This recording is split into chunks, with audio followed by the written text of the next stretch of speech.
To Ukraine next, where President Volodymyrr Zelenskyy has cancelled all of his upcoming trips as Russia intensifies attacks on the eastern region of Kharkiv. The new offensive began last week in one of the most significant border incursions since the war began.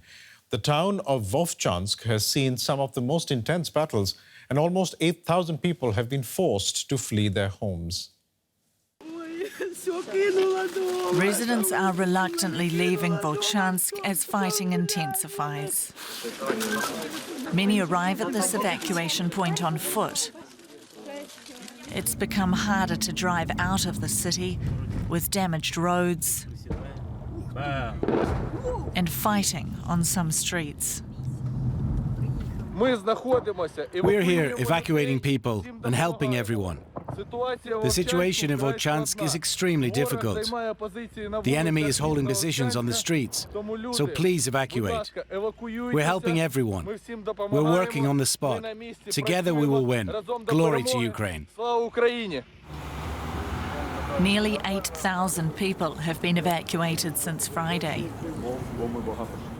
Ukraine is trying to hold the line. Russia's defense ministry claims to have captured a handful of villages. Ukrainian President Volodymyrr Zelenskyy says everything must be done to ensure that the Russian offensive does not succeed. In the Kharkiv region, our defense continues in the areas near the border and the city of Vovchansk. Over the course of the day, our defense and security forces have managed to partially stabilize the situation. The occupier who entered in the Kharkiv region is being destroyed with all available means. The town of Vovchansk is around 75 kilometers from Kharkiv, Ukraine's second largest city. Kyiv says Russia's assault does not present an imminent threat to the city, which is home to 1.3 million people. For more, I'm joined by our correspondent Nick Connolly in Kyiv. Nick, with shortages of both manpower and weapons, will Ukraine be able to hold the line in the Kharkiv region?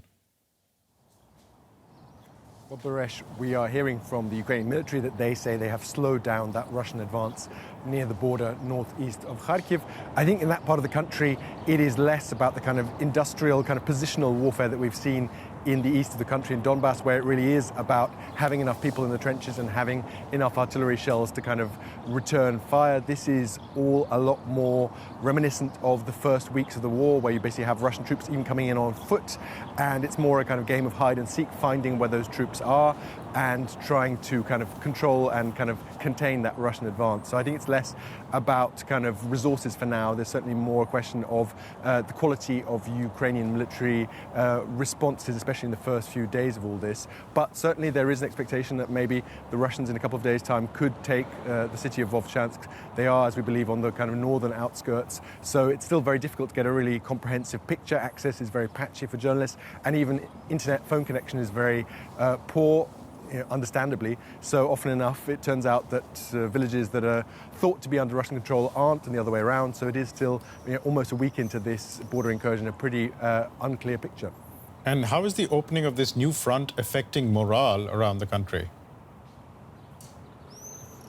Well, certainly there has been a lot of criticism for the military and also political leadership here in the country that this was possible.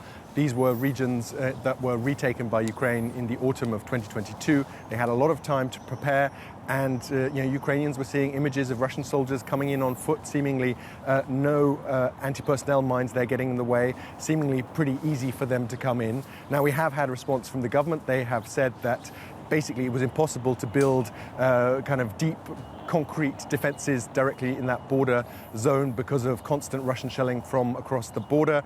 They say that there were mines to prevent tanks coming in. That's why the Russians had to come in on foot, and that the better defences were basically 15, 20 kilometres further in from the border. Those are areas the Russians have yet to reach, but still that isn't really cutting a lot of ice with many Ukrainians. We've seen a change in military leadership there because of that poor initial response.